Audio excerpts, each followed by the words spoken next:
Hello, everyone. My name is Mark Kageyama, and I'd like to welcome everyone here to Be Your Own Hero. I'm a stage 4 prostate bone and lung cancer patient slash survivor. Been dealing with cancer since late 2020, early 2021, doing really well.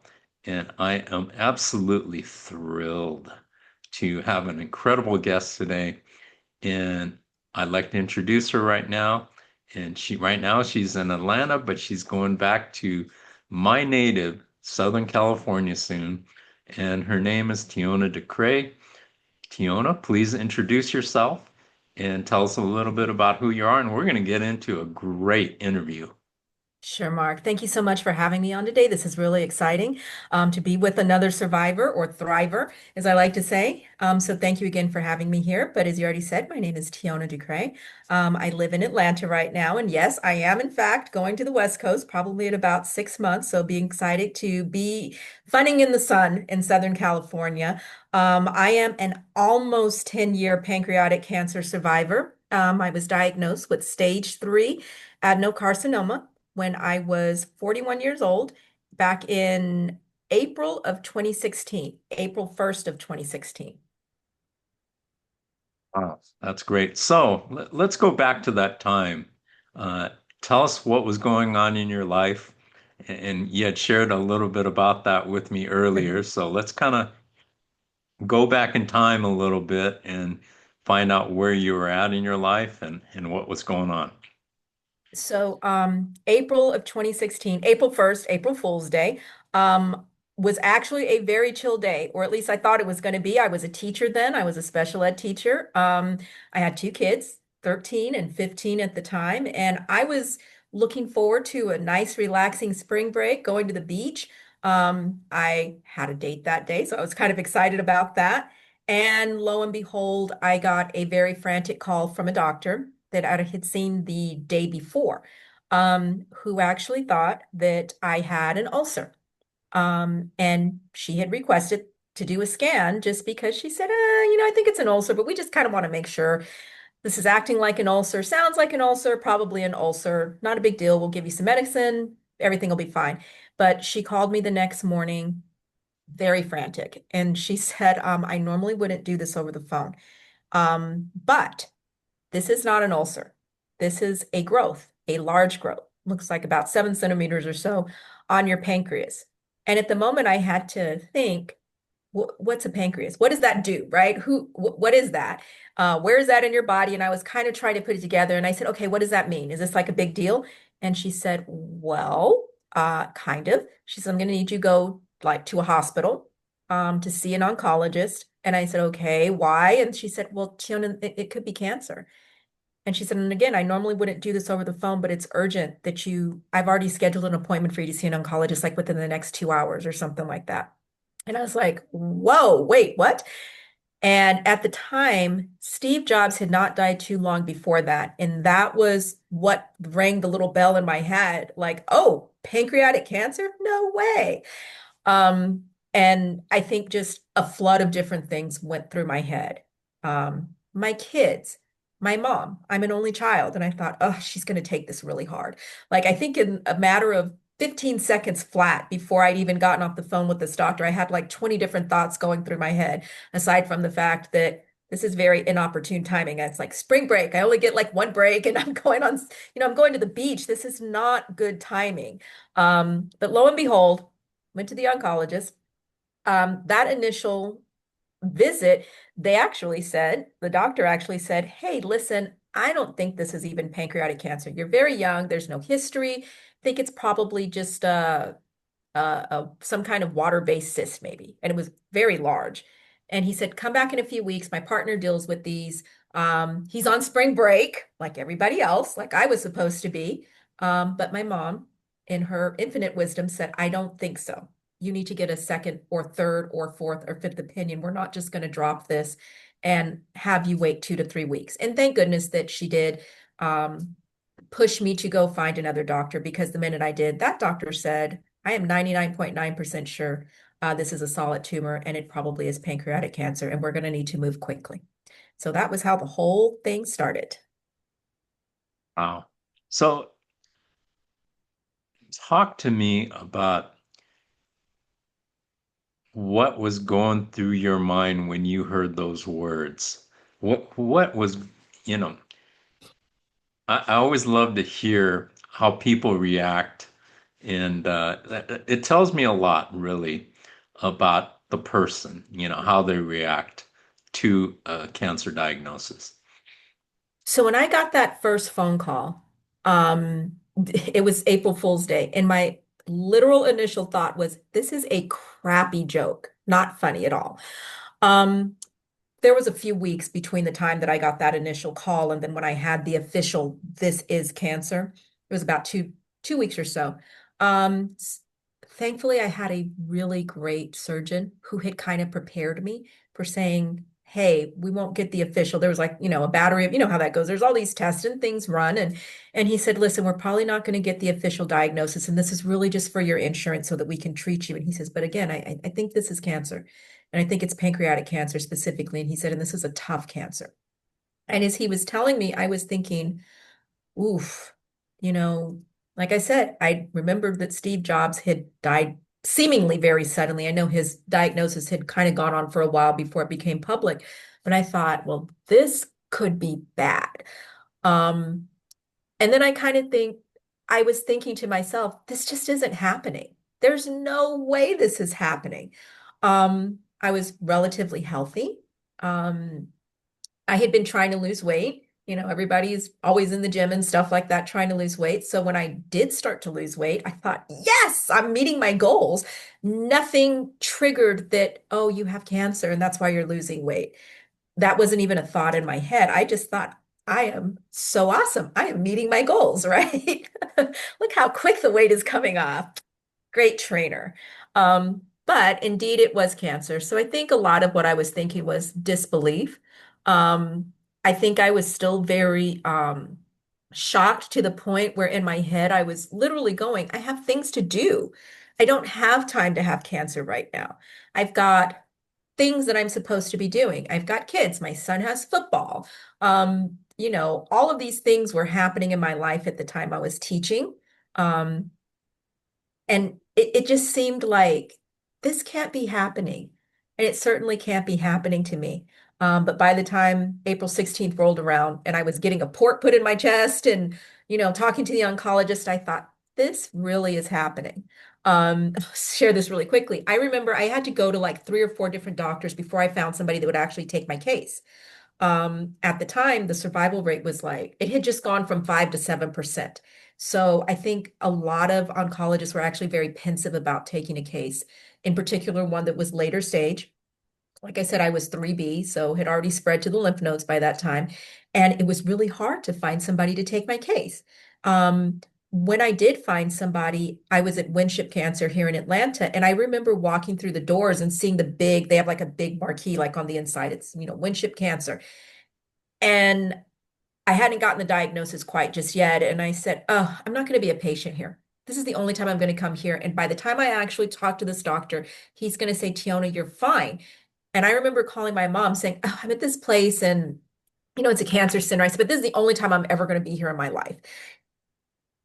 And when I started going to treatment, that rolled through my head again. And I thought, "Ah," but out loud, I said I wasn't going to be here. And now I'm here. I wasn't thrilled about that at all, as nobody is. Nobody wants to be part of this group of, cancer survivors or thrivers. We'd rather be doing other things with our life. And we'd rather be popular for other things than having survived cancer. Absolutely, absolutely. I love the way you put that.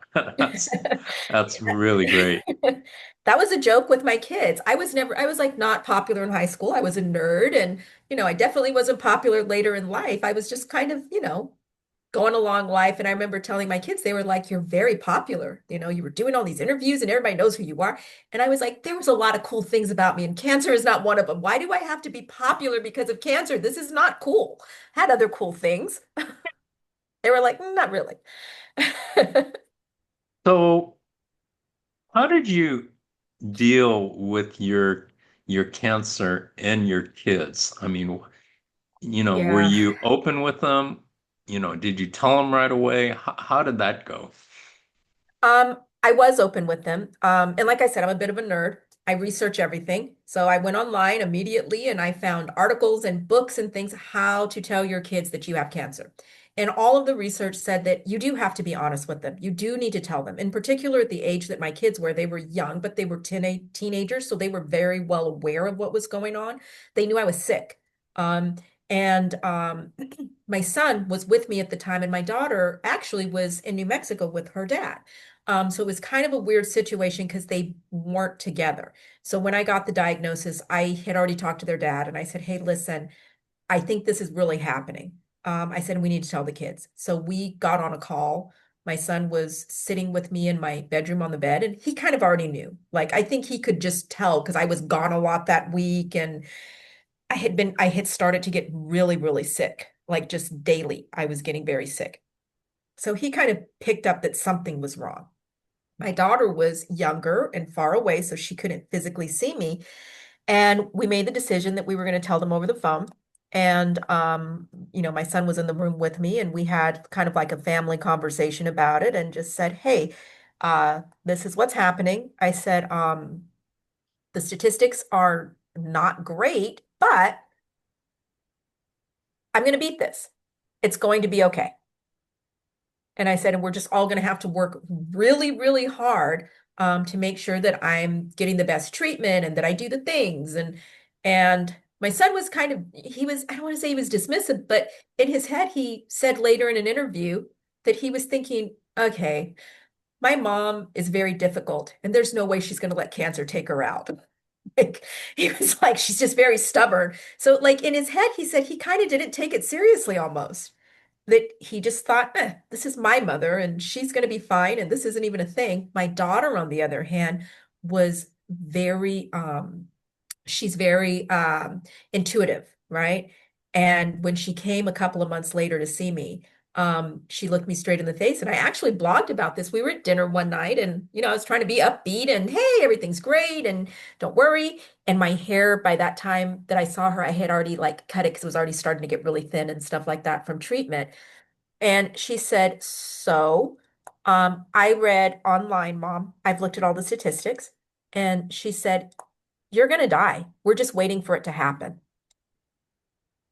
And I didn't even, it's like, I think it kind of threw me off and I didn't know what to say. And I said, oof.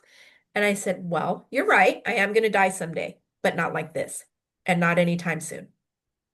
And she kind of like, she was 13 and she goes, oh, well, I have read the statistics. And she knew all the statistics. And I was like, stay off the internet. So I think, to answer your question, we told them we were honest. It was very hard, I think, um, more so for my son in a way than my daughter, because he was present with me and he ended up at 15 becoming a caregiver for me. He was the person that was in the house every day, and my daughter was younger, and so we made the decision she was going to stay with her dad. It kind of was happening like over the summer and stuff like that. So she stayed with her dad. And I don't know if that was harder for her because she wasn't physically there. So she was kind of just talking to me and, you know, getting little bits of information. But my son was full on immersed. He was doing interviews with me. We were going out and doing advocacy things, and he was right there. And he was holding his own fundraisers and advocacy and awareness efforts Wow. and things like that at his school with the football team and just he was in the media at his school and stuff like that. So he was doing all of these things side by side with me. So I think both of them had a very different experience. You know what I've found? I've done um, I've done parental interviews with both the parent and the child, um, you know, particularly with childhood cancer and things like that. And what I've found, and you could share what you have seen with your own kids. What I've found is how mature the kids are of cancer patients, or if they themselves are childhood cancer patients. And it just blows my mind at the maturity. And this just is time after time. And that is fascinating to me. What have you seen with your own kids? Um, I think that a cancer diagnosis forces a child to grow up very quickly. They have to become aware of things that normally kids would not be aware of. My son had gone to chemo with me, not every time because I was trying to keep his life as normal as possible. Um, he was in football at the time at the high school where he was going to, and the football team was just an incredible support.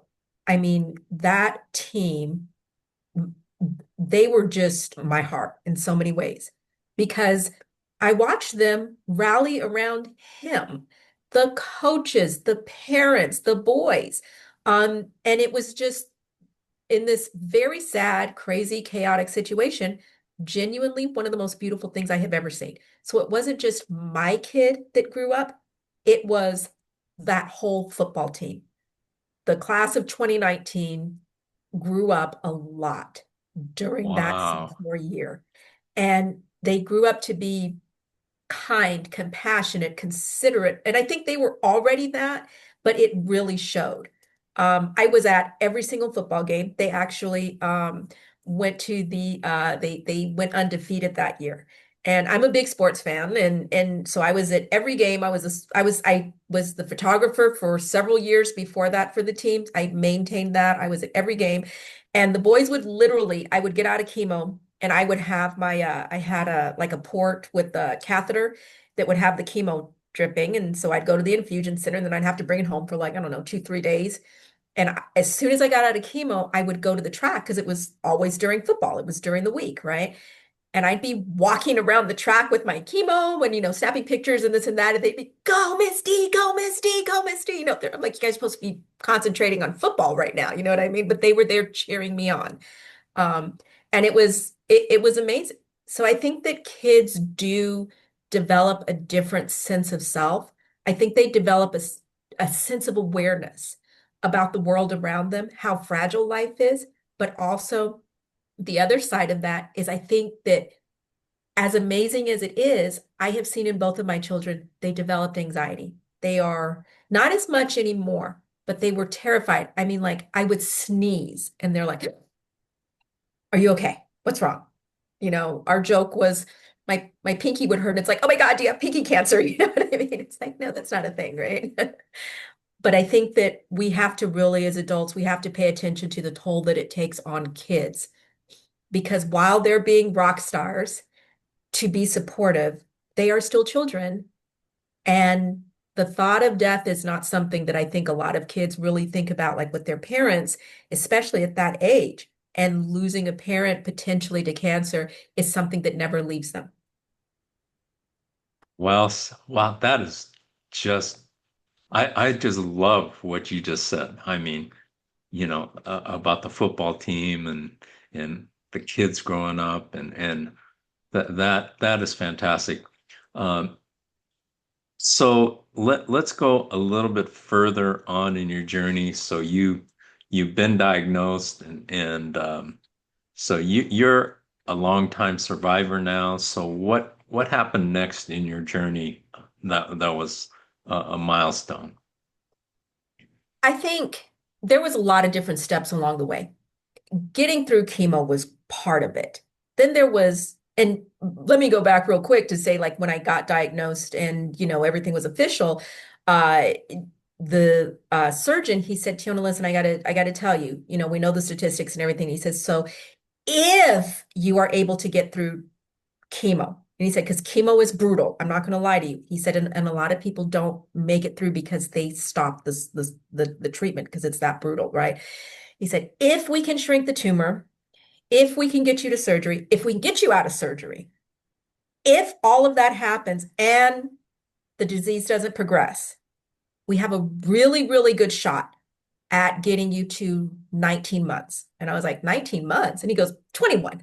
And I was like, okay, neither one of those are very good. Like, what does that mean? And he said, 21 months past diagnosis. And I was like, and then what happens? And he says, that would be it. And I was like I would die? And he says, 21 months is like our best case scenario right now, if all those other things happen. And I remember counting down, like looking at a calendar, and I was like, my son is scheduled to graduate in 2 years from now. That's 24 months. My daughter is 2 years behind him. And I was going through the math and I said, that is just not going to work for me. We're going to have to do something to spread that out. So it's really funny to hear you say, like, I'm a long-term survivor now, because back in 2016, they were talking about 21 months being long-term. And it's been almost 10 years. So I think each stage, each step of the way, it was getting through chemo. Then it was getting to surgery. Then it was getting out of surgery. Then it was going back home and I was still in chemo. So then it was getting through that next set of chemo. Um, all of those things happened in the course of 12 months. And by Cinco de Mayo, I was of 2017, I was I was going in to get my port flushed and I had an infection in my port. And they said, we're going to have to remove it right now because you have an infection and that's not good. So that at that time I said, I don't want the port to go back in. I want to be done. I don't like the chemo. I've had enough. Heaven forbid I have a recurrence. I need my body to be strong enough to be able to handle this again. And I said, so I think we should just stop now and take our chances. Not everybody was thrilled about that decision, but I will say my medical team said, if this is what you want, we'll do it. So I took the port out, and that was probably the biggest milestone, was getting the port out, because I felt some sense of normalcy returning to my life at that point. You know, did you have your port like right here? Yeah, it was like right here. Yeah. Oh, okay.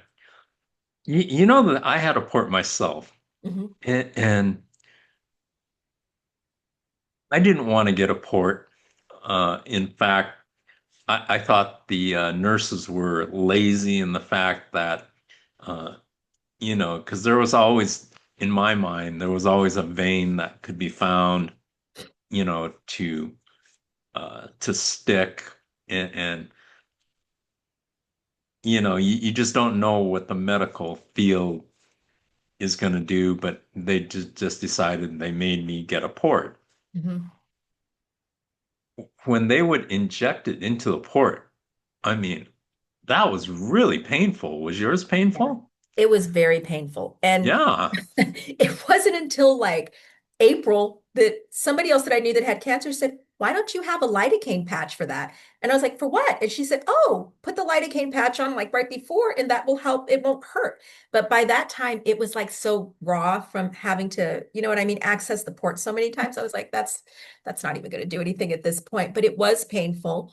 I will say, I later I came to appreciate my port, because they would try to use a vein just to get blood and they could never do it. My veins were very thin and wiggly and stuff like that. Now there are days that I'm like, God, what I would give to have a port for all this blood work. Because I'd leave the office if I don't have a good person taking my blood. I look like I've given myself all of these needles or something, because I get very bruised up and stuff like that. But I think that the port is interesting because it was more so than losing my hair.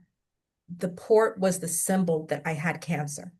Um, and I remember my daughter kind of going back to her, like, she looked at it and she was like, ah, what is that? It's like I look like a cyborg or something. You know how we all look, and some people will have it like in their neck, but I had it in my chest. And she was like, what is that? She's like, that is not very aesthetically pleasing. So I was really glad to get it out. I still have a scar. And I used to be self-conscious, and now it's just kind of like, you know what?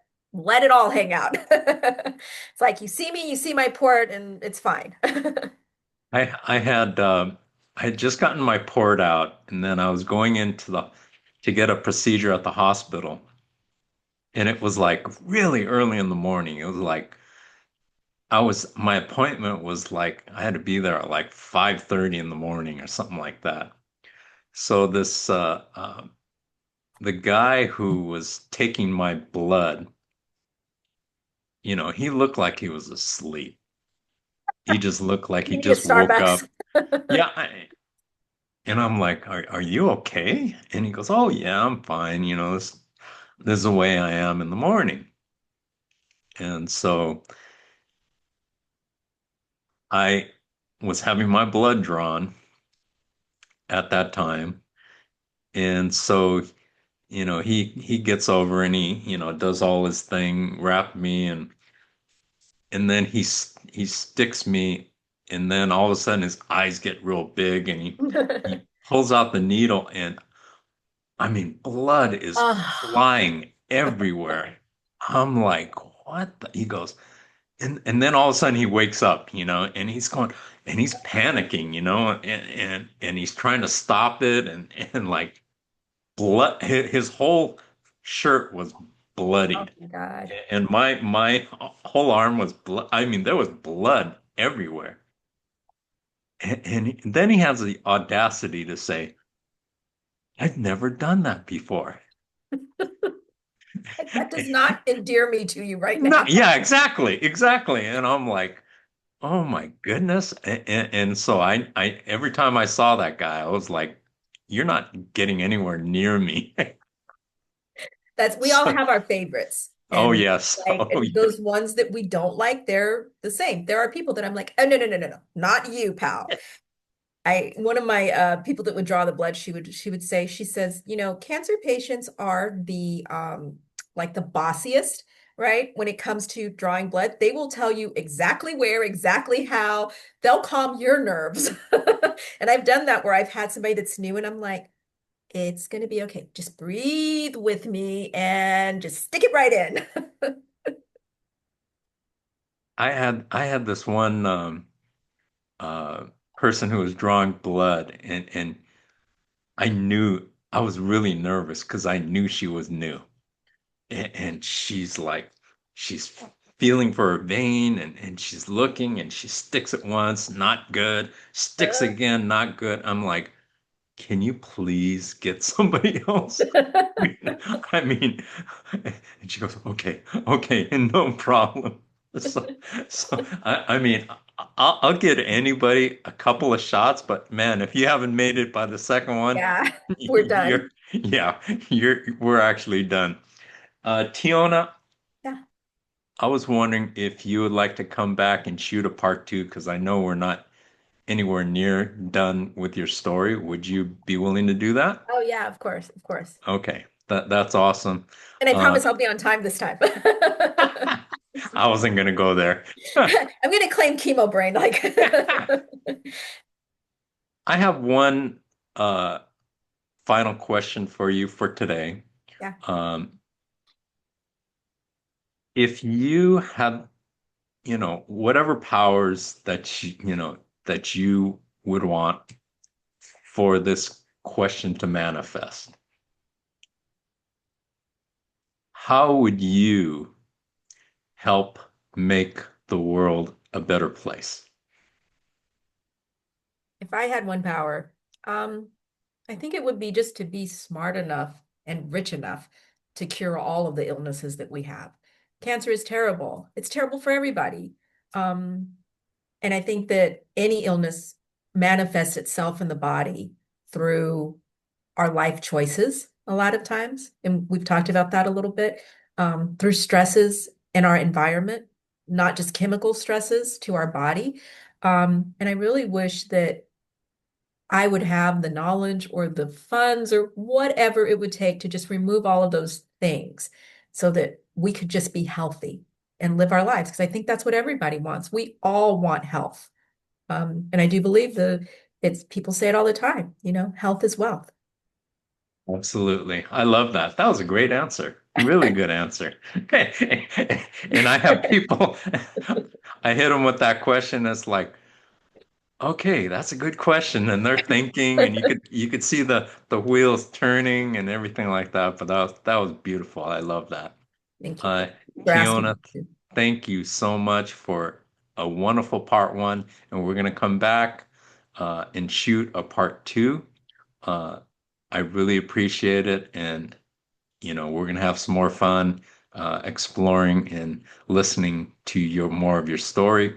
And I'd like to thank each and every one of you out there for joining us here at To Be Your Own Hero. And here's your commercial. Please like, subscribe, make a comment in the comment section of the video, and make the most out of each and every day because each and every day is a gift. It's precious and we only go around once, so make the most out of it so that, when it comes time, everybody's going to, you know, have an ending. When it comes time to the ending, at least what I would wish for you is that you have no regrets at the end, that you did everything that you intended to do in the way that you wanted to do it, and make the most out of each and every day, each and every hour, each and every minute, and each and every second. And have a fantastic week. And we will see you next week on To Be Your Own Hero. Thank you very much. Bye bye.